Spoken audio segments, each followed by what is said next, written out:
3-hour workshop this afternoon, and got the title on the board.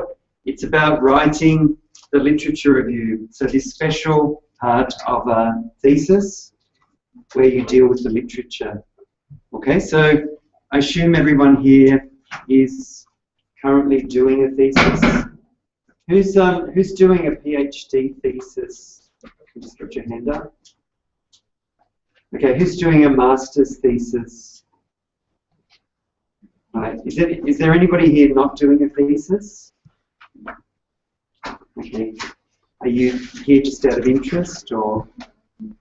Yeah, we're planning for PhD. Okay. Yep. Okay. Well, if you get bored, feel free to leave. Yeah.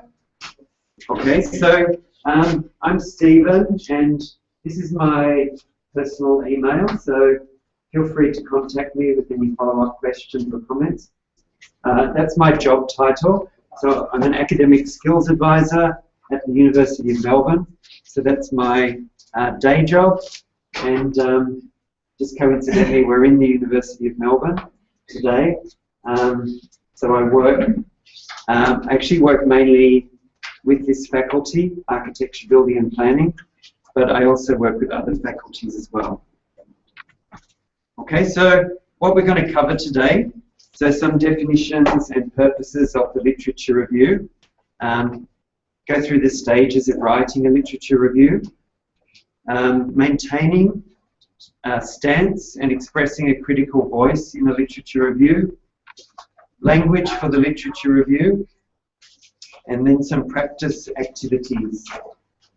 Okay, I've also got something on resources as well at the end of the session.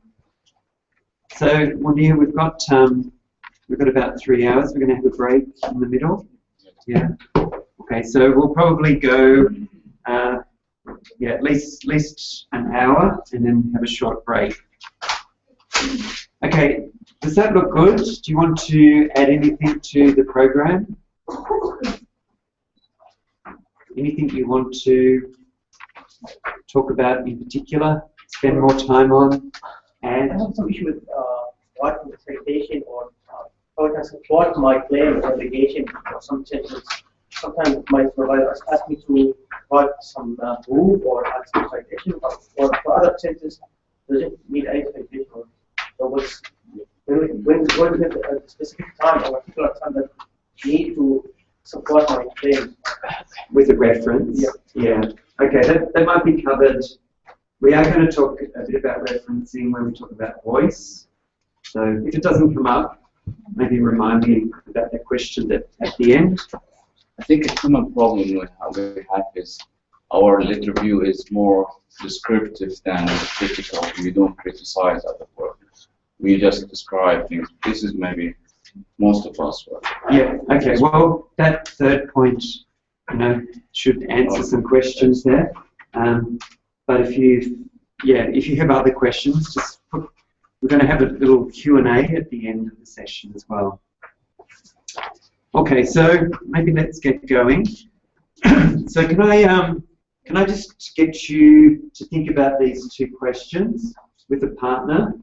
So what is a literature review and what are its main purposes? So can I just ask you to think about finishing those two sentences? So a literature review is ...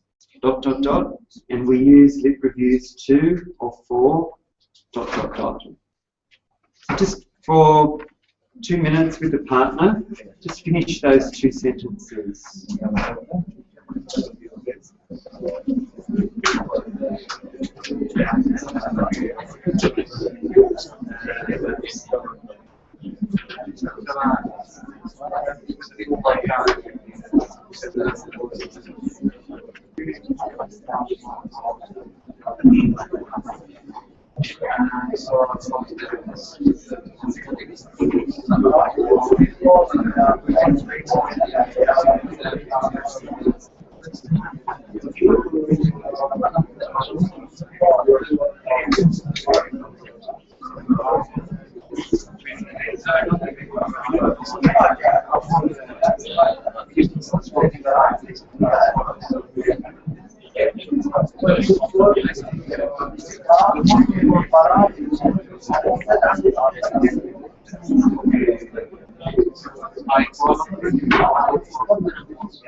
Maybe let's put it together. So maybe I'll just ask one group. Maybe can I ask this group in the middle? Did you work together?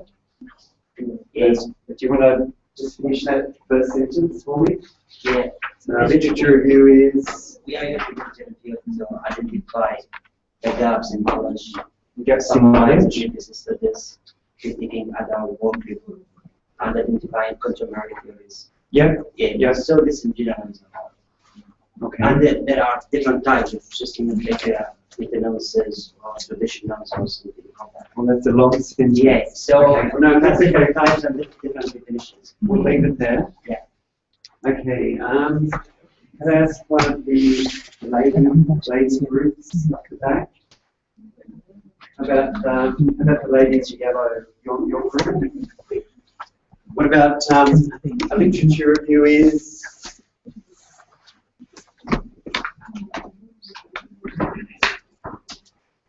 It's like separate other people's work, because other people did.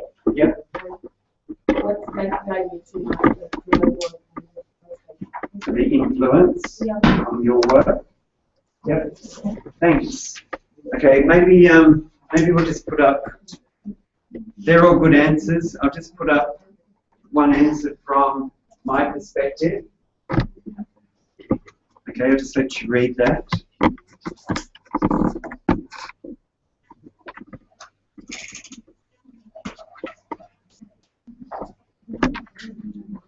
Okay, so that's one definition. Maybe that's a pretty standard definition. I'm actually not sure where that one is from, but it's a reference. This one is a bit different. So do we know these words, interpretation and synthesis? What does synthesize mean? Synthesize is like, putting stuff together. To make something new. Exactly. Yeah, to make something new. So to synthesize. It's usually some pieces, pieces and other pieces. This is the result of that. Yeah, to make something, yeah, to create new knowledge. What happened to Monia? He's gone.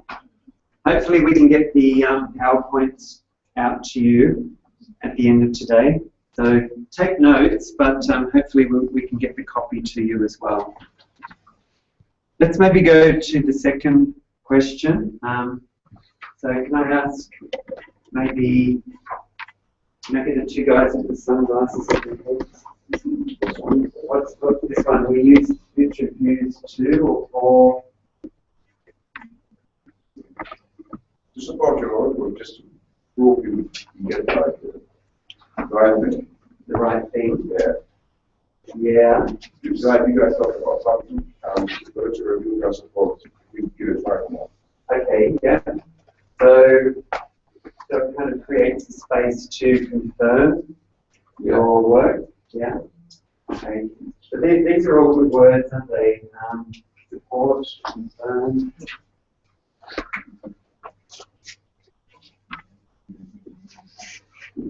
Okay, maybe just ask one of the groups at the back. Would you like to finish that second sentence? Means let's review to understand has been done in the field of civil. Yeah. And also to show how the importance of us doing what has been done and what is the gap. Yeah. Okay. So kind of standing on the shoulders of other people who've done work. Yeah. Thanks. Well, they're all good answers too. Here's another possible answer. I'm not saying that this one is right or wrong, just another idea. An opportunity to look again at the literature in an area not necessarily identical with, but collateral to your own. So collateral means it's connected to or closely connected to. So it's interesting that word review. Have you ever thought about why they call it a literature review? So re means again. So why is it review? It's kind of maybe touching on what they're saying as well. The second look.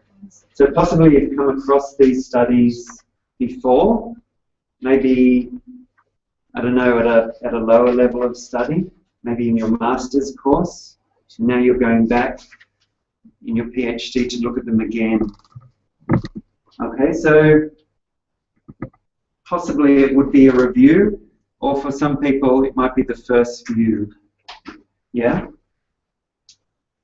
Okay, maybe let's move on. So just to reinforce the purpose of the literature review, just put that as a bit of a process diagram.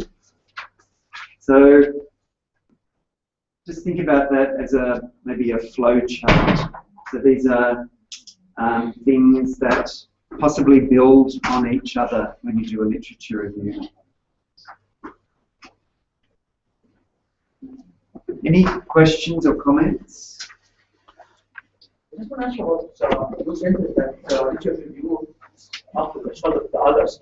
Well, during the history, we found a very example on, for example, Aristotle found that the earth is not flat or is spherical. How do you support from other, well, the common knowledge at that time that the earth is flat? Yeah, he had a very maybe thin literature review, quite patchy, because there's probably not a lot of studies that he could draw upon. But possibly he would have spent most of his literature review debunking the studies of others, or maybe tearing apart the ones that said the Earth was flat. Yeah, but you see, this is 2014. There are very few virgin areas nowadays. Everything is covered. You know, new knowledge is quite rare. There's usually something written about whatever you're writing about, to be honest, because we've moved on. Yeah. Okay, so maybe I'll just put this slide up. I'll just maybe let you read that. So we're kind of thinking about a literature review as yes, not just going through the literature, but maybe classifying, grouping, maybe doing stuff with the literature. I'll just let you read that for a second.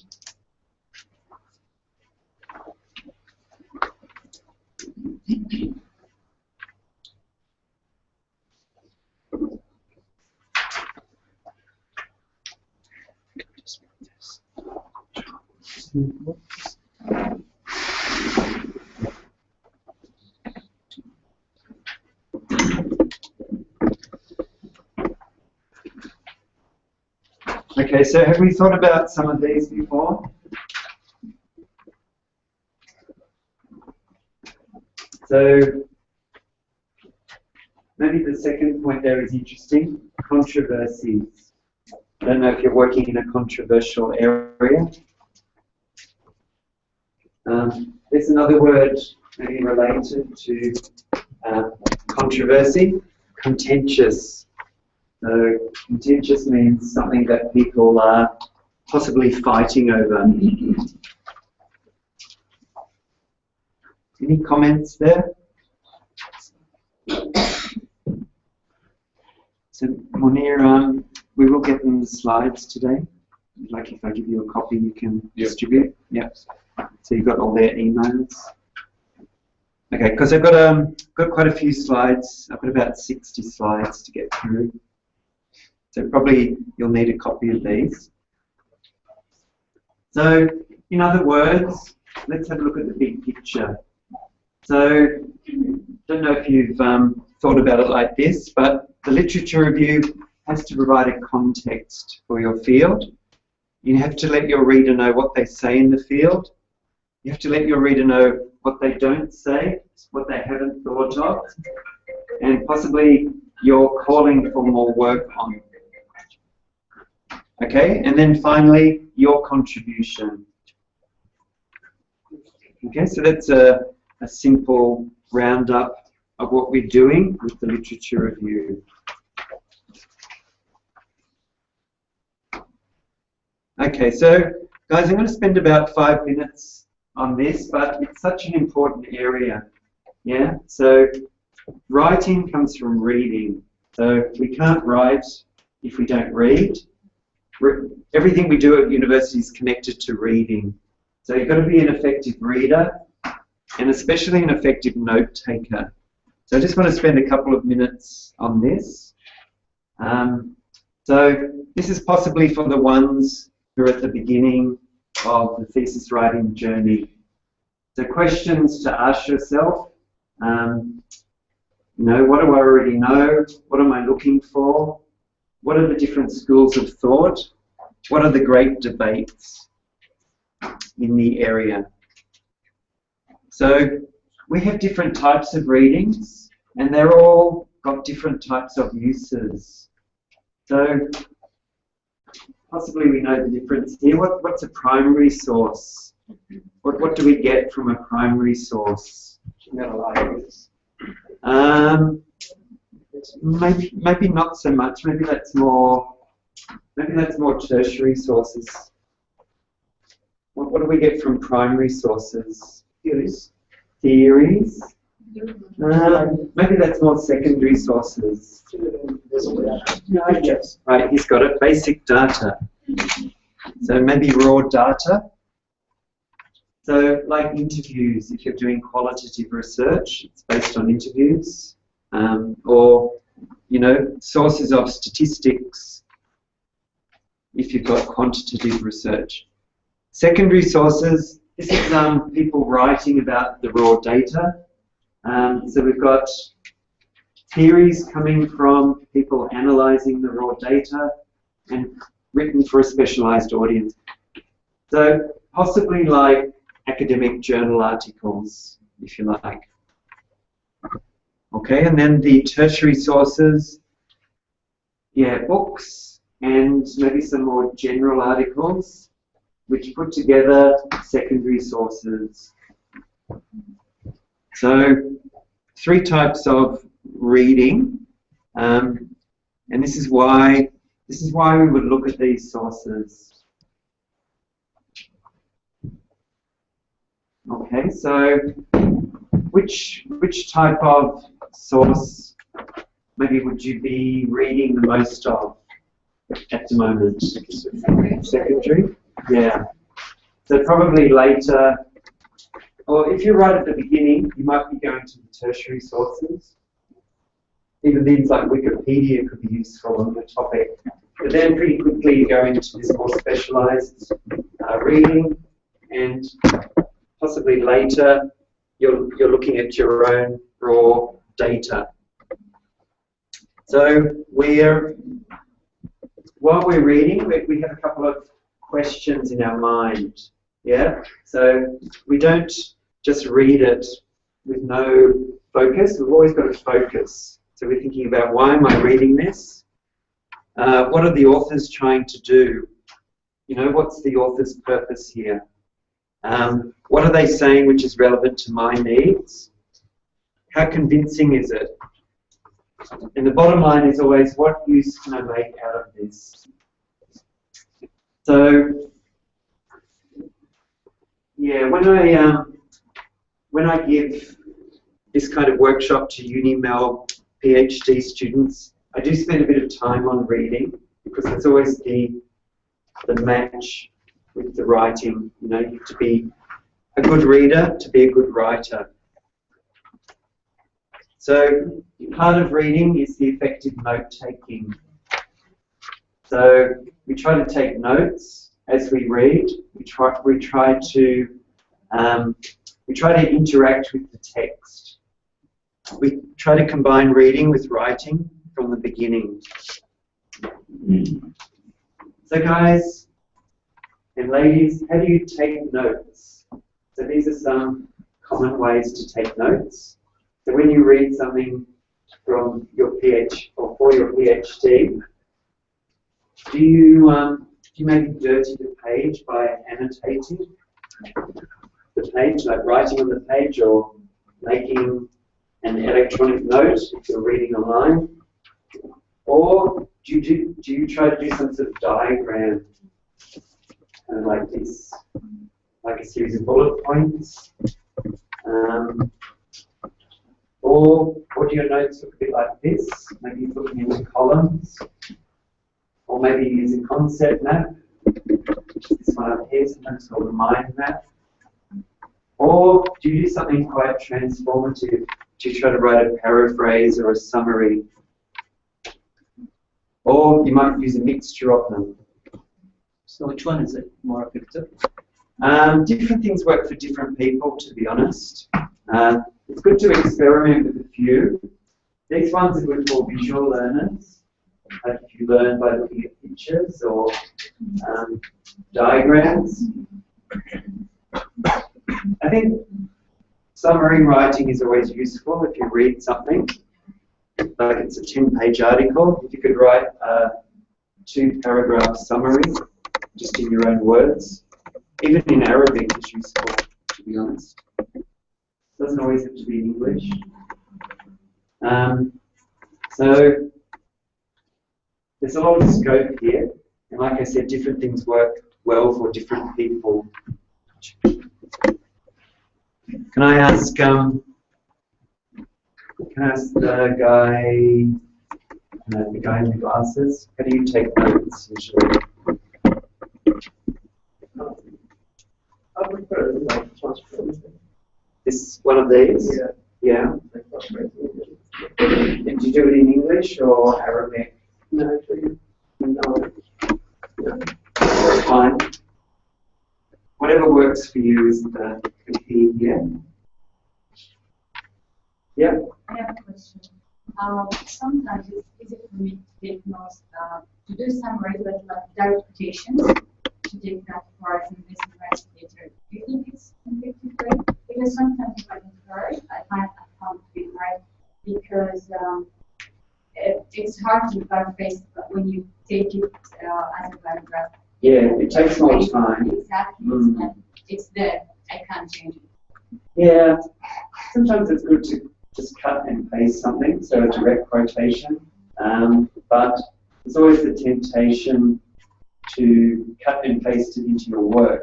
So as long as there's something in the middle, maybe you cut and paste it quickly, just put in your notes, but then do something with it before it gets into your pieces. Yeah, and there's always the middle step. Yeah. Anyway, maybe we won't spend too long on note-taking. Interesting area though. Okay, so we need to get on to writing because that's the focus of today. And I realise a lot of people are probably at the writing up stage. Who's writing at the moment? Like who's writing a section of the thesis? Okay, well, not that many. What stage are you up to? Literature review. Okay, Yeah. oh, that's good timing. No wonder you're sitting forward looking very interested. Okay. So guys, a couple of questions here. So before we start writing, we have to think about our discipline area. So what faculty we're from and how they write. So we should be familiar with these things. The style of writing, you know, how texts are structured in that discipline, how arguments are put together is very discipline specific. What's used as evidence, or what qualifies as evidence, and some stuff about language, like can we use the I? So possibly if you're from, you know, the sciences, they don't like to use I so much, but they do like to use we. So there's all these kind of spoken and unspoken rules. Technical terminology is there for most discipline areas, but some disciplines have more of it. So for example, IT has a lot of technical vocabulary, whereas, say, politics, probably not so much. So probably just think about your discipline area. I'm sure you've read a lot in your discipline. You've probably started to think about these things. So basically, the first point there is about models. So basically, you should be very active in collecting models. So models of good thesis writing. So this is a job that you can do yourself. If you can't find models, maybe you're going to ask your supervisor for good models. If you're a UniMelb student, the library here collects all theses. So anything written by a UniMelb student, there's a digital copy in the library. That's part of what you do when you write a thesis. You have to deposit it into the library. So they're there. You can print them out. They tend to be very big documents, so you want to kind of be careful with printing them out. But yeah, basically you want to collect relevant, good models of writing, and possibly spend an hour or so each week reading the good model and focus on how the writer actually is organising their writing. Not what they're saying, but how they're actually writing. So things like writing style, paragraphing, use of voice, language. So just really take it apart, this model. So, Sorry, for when to use I sentence, for example, I do. it depends on your discipline. Well, for engineering, for example, engineering field or Engineering, it's discouraged. because one of the teacher in school architecture never really used his PhD to use R. Yeah, architecture uses it, but architecture is a mixture of humanities and science. It's probably more humanities than science. But engineering, it's more science than humanities. So the humanities tend to like I, not too much, but it's there. The sciences will run away from I. Yeah, so that's the difference there. And different supervisors have different preferences as well, to be honest. Okay, so what do you think about that advice? Would you ever do that? Would you sit down and unpack a piece of writing? Yeah, it's probably time well spent, to be honest. Yep. What about because you're introducing I? What about if I perform new things as new thing? Can I say I? Because if you're creating something new, Yeah, something new on my subject. I don't know, it depends on your discipline. What's the convention? So I'm actually in healthcare management, so to create some new things in health to help the healthcare providers to perform their job well. And So it's more on the kind of health administration or public health. yeah, something like that. So let's say we already I don't know maybe or administrative. Well, probably, I think that discipline does use I. But this is where you need to go back and look at models. So, yeah, you need to find some models. To that first point, do they use I? You should just get a couple of copies of maybe recent theses. Just go through looking for I. Is it there or is it not there? I think depending on the style of writing. For example, for Cooper, they don't prefer to use I. But what if the style, they prefer For APA, it. nothing to do with So the last edition, second edition, their foundation values in discussion. I don't really think it's to do with the referencing style. Referencing style is just there to support your references. It doesn't tell you what to write. Yeah, exactly. Yeah, but in general, the style of writing is general. So in the last edition of APA, Right. yeah, I was discussing that with Mr.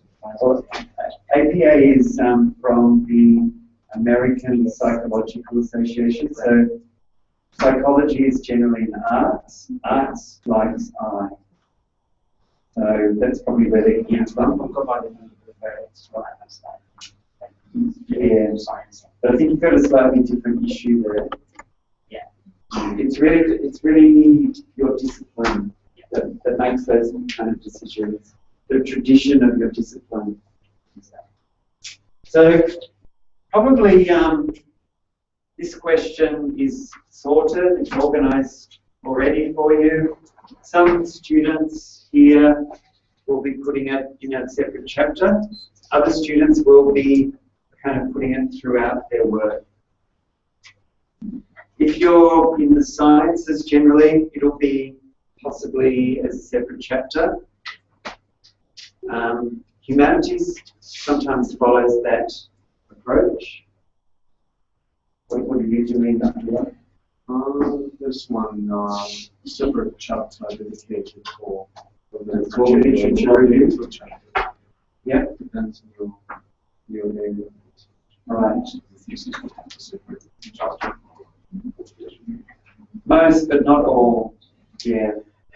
Is anybody doing their literature review in every chapter, like it's a section of each chapter about literature? Well, it become mixed if we become both of them at the same time. For the product, you look at model and for the second chapter, for the reviews, chapter we look at model one. Well, it's either one or the other.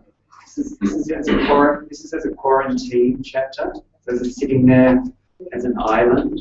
This one kind of drip fed throughout the work. Can I see the lady in the yellow? So you're doing this one? Yeah. What's your discipline area? Science. Right. Which type of science? It's biotechnology and biology. Right. So is that kind of unusual? Yeah, I interact. The first chapter is literature review, the second material and method, and each method that I use in my PhD, I need to have introduction, material method again, and discussion. Right. And you have results. So which bit is the literature review and material and method? Introduction. It's each chapter, like the first chapter is literature review, the second material and method. So it's separate, and I need to repeat some of the introduction in each chapter. Like in the third chapter, I need to write again Right. some introduction. Okay. probably not repeat, but you're going to do something different, Yeah, specific, more specific. More specific information. Yeah, right. Okay. So I think probably most people here will be doing the formal literature review. But yeah, this is a possibility as well. It's kind of interesting how they, some disciplines do mix them up in the rest of the thesis. So, guys, I'm going to go through these stages of writing, and these are from Murray. I've got the reference at the end. It's a book called How to Write Your Thesis, very useful work. She's got around 7 sections. So these are the stages that we go through when we do the formal literature review.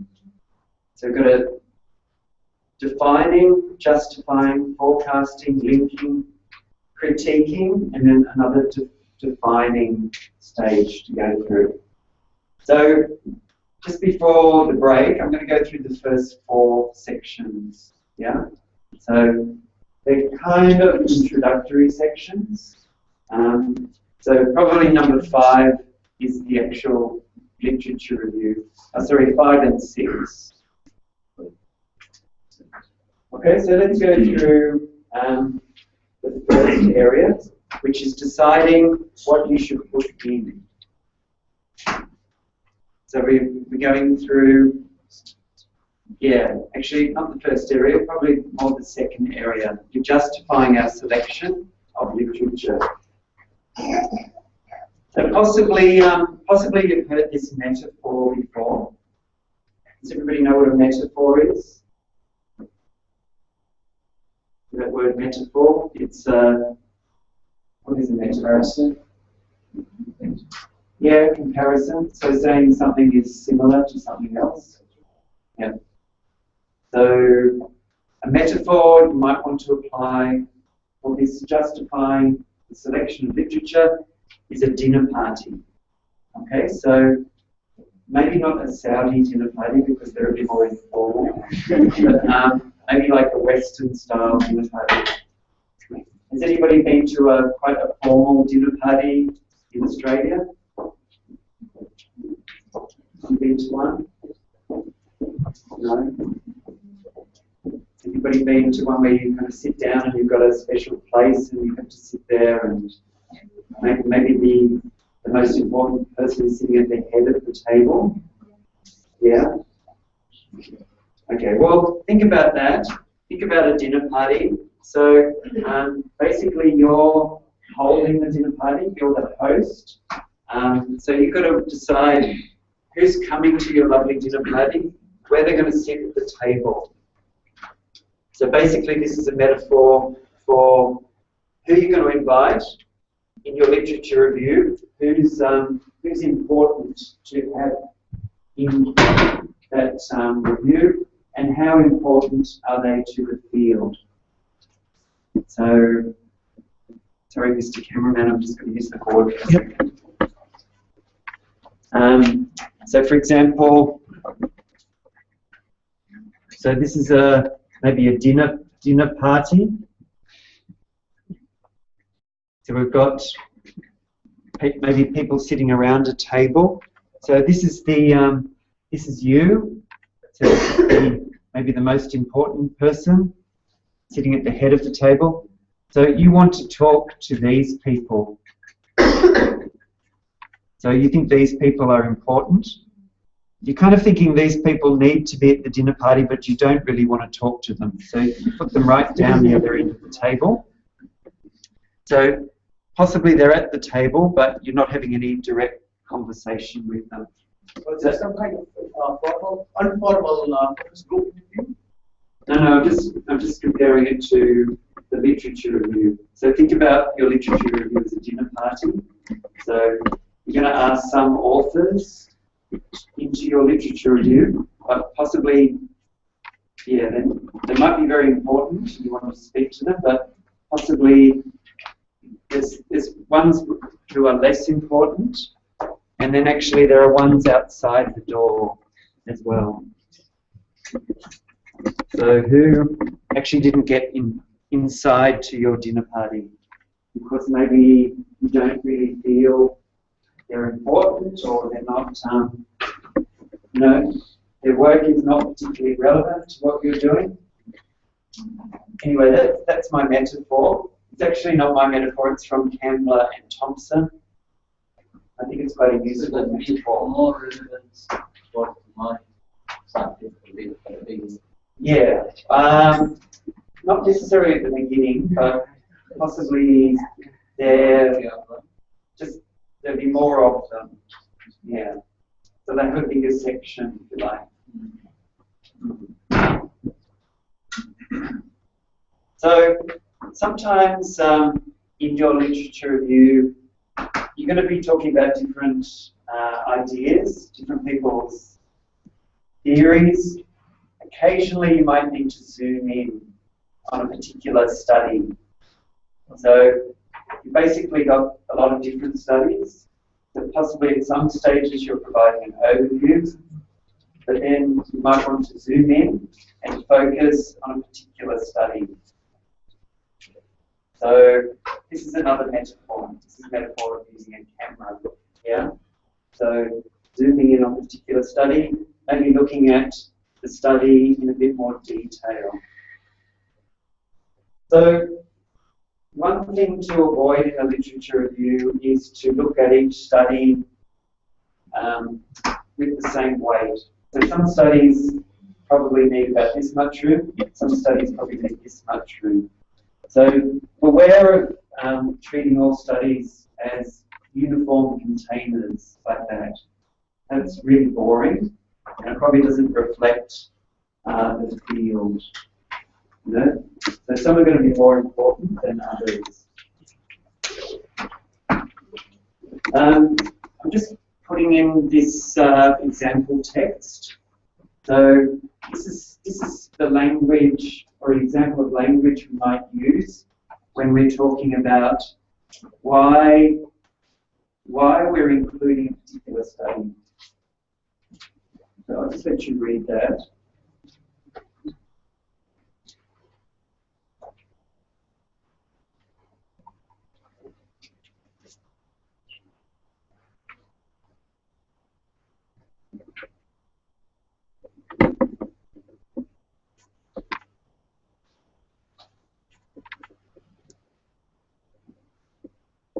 So probably this comes from near the beginning of a literature review.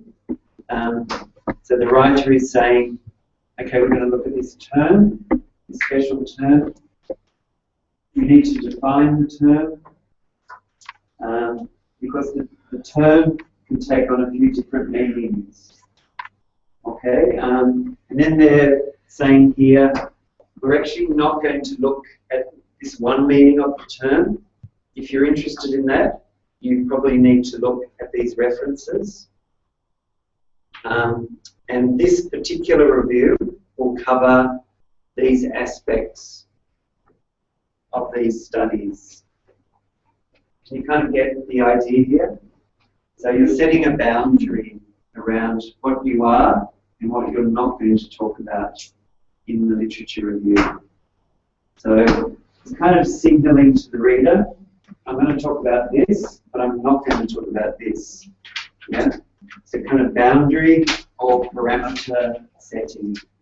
It's more like a scope. It's more like a scope of the literature. Yeah, it's a scope mode. So before you get into the individual studies, you're scoping, if you like. So maybe just to focus on structure or organisation for a minute. So there's a couple of different ways we can organise our literature review. It could be by topic, it could be by debate, it could be some chronological development. So,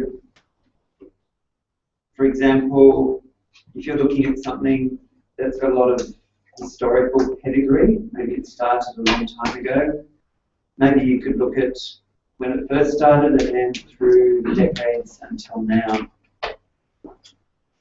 So that would be a historical approach.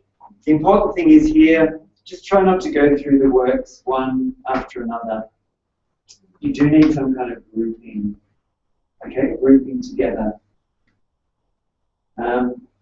Here's some other ways you could organize your literature.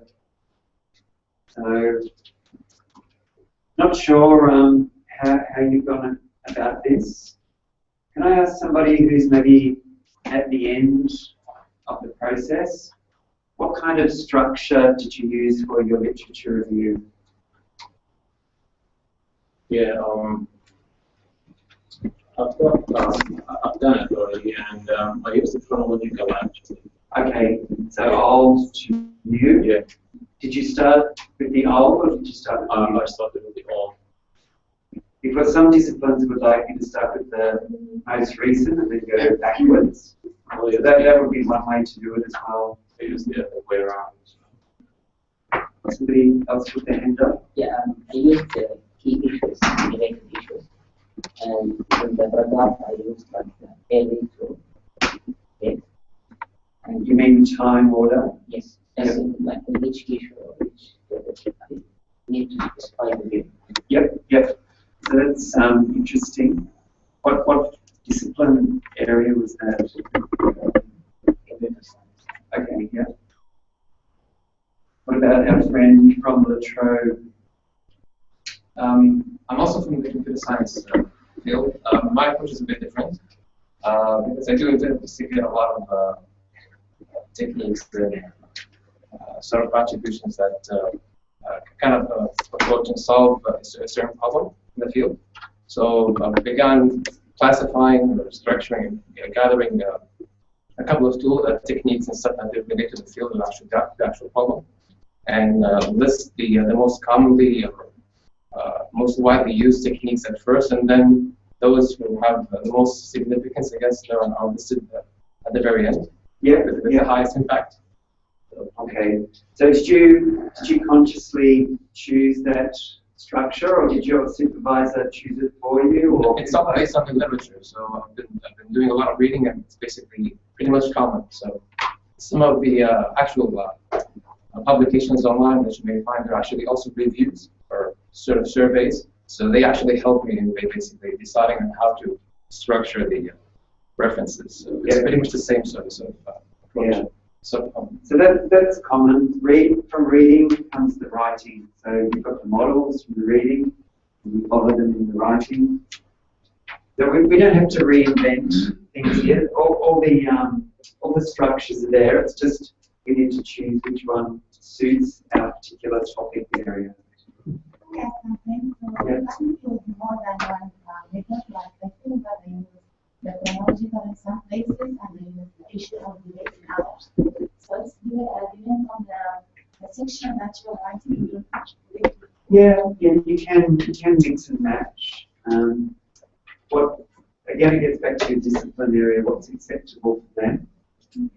Are you in the sciences? Doing master's in nursing. Nursing, yeah. Yeah, so that's a bit mixed method of nursing, to be honest. It's quite an adventurous discipline. So that probably fits with that discipline area. Yeah. So anyway, there's a lot of choice there. So maybe you're wrestling with this at the moment. Maybe you're deciding what structure you're going to use. One thing we need to avoid is the catalogue. So the catalogue is descriptive writing. So we don't really want to have a literature review with just setting out what happened, what one author has discussed, or just a very basic account. Okay, we prefer the analytic or critical approach. So, can we see the difference there? So a literature review needs to get away from a catalogue. So a catalogue, an old-fashioned catalogue, do you remember in a library where the cards were in a catalogue and you just went through looking for the card? So we don't want to hear what this author said, followed by what this author said, what this author said. That's kind of a boring approach. We need to group the authors together. Okay, so that's really important. So we need a more critical approach. So we've got that word again, the synthesizing word. We've got the interpret word as well. So, I just wanted to put up the inverted triangle here. So possibly we're going from the general to the more specific with our literature review. So possibly like other sections of the thesis, we start off quite general, maybe establishing the feel or the context, and then possibly the critiquing will happen in the middle, and then we're preparing for our research at the end. Okay, so a couple of things about the introduction. So that's what our introduction is doing. It's contextualizing, setting the boundaries or the scope, and possibly giving the reader a forecast or a preview of what the sections in the thesis are. Okay, the conclusion of the literature review possibly might want to go through those things. So, I don't know, the people that have finished their literature review, are you doing this in your intro and your conclusion?